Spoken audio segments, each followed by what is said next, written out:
you have the same sort of issue as the U.S. does in that inflation is too high, but the underpinning economies are different. Can you give us a feel for what the European economic situation is in relation to rates at the moment? I'm not so sure if the situation is so much different also in economic terms. I think the overall situation is very challenging. This is no doubt about this. This is for sure. It seems to be in Europe that the labor market and the similarity with the US is really pretty good. So we have a good labor market situation. But the economic activity is slowing, this is for sure.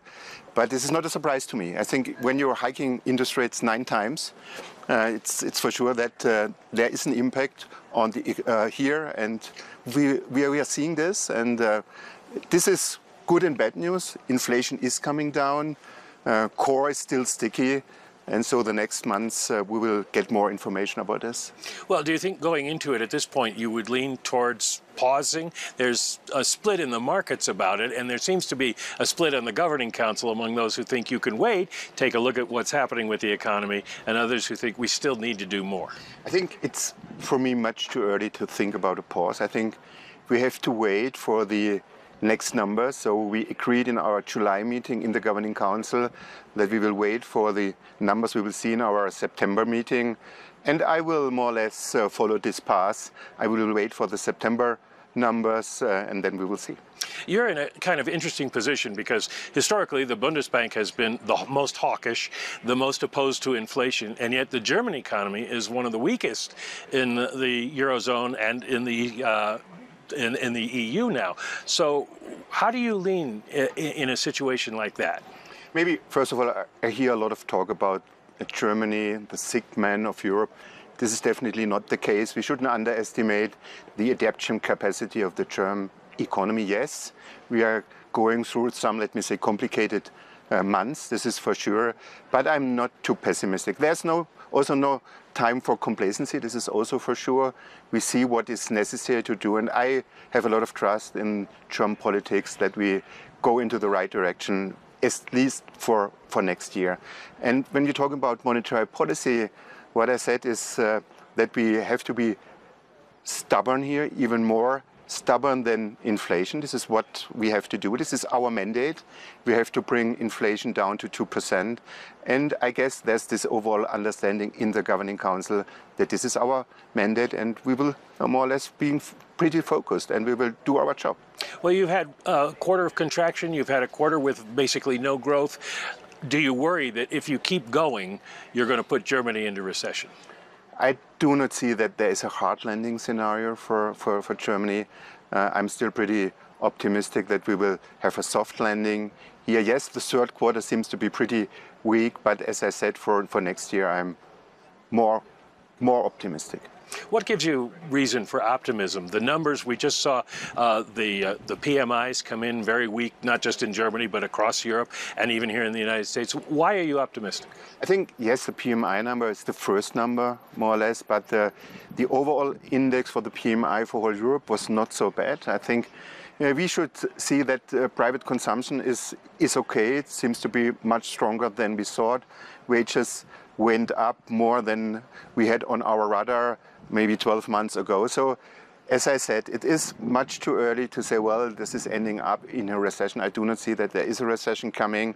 As I said, the adaptation capacity of the German economy is good, and we will do our job. And so I do not see that we shouldn't be here in a scenario where we have this hard landing picture. Let me ask you about inflation. Do you agree with the ECB economists who suggest that maybe core inflation has peaked?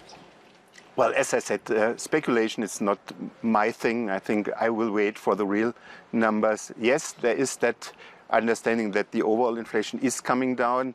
It is often like that it takes more time for the core inflation to come down. That could be a possible scenario, but we should wait for the September numbers, and then we will decide in the Governing Council what is necessary to do. Does the Governing Council seem more divided, given the fact that some nations have stronger growth, some have weaker growth, some have stronger inflation, some have weaker, unlike the Fed where you're looking at one measure for the whole economy? Yeah.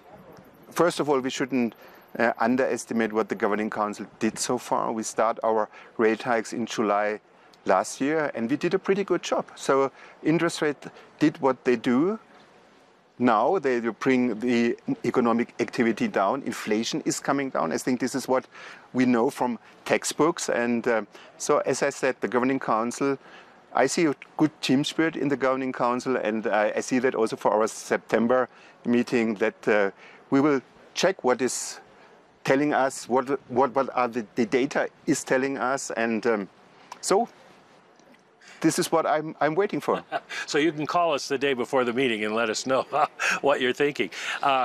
Do you believe in the long and variable lag theory, or the idea that lags have gotten shorter? How much of European monetary policy has hit the European economy? I think we all know that it takes some time when the impact is coming from what we did in the past. So there is a lot of research going on. What I see is that the most effects we will see next year. So from what we did over the last 12 months. But nevertheless, we shouldn't forget inflation is still around 5%. So this is much too high. Our target is 2%. So there's some way to go.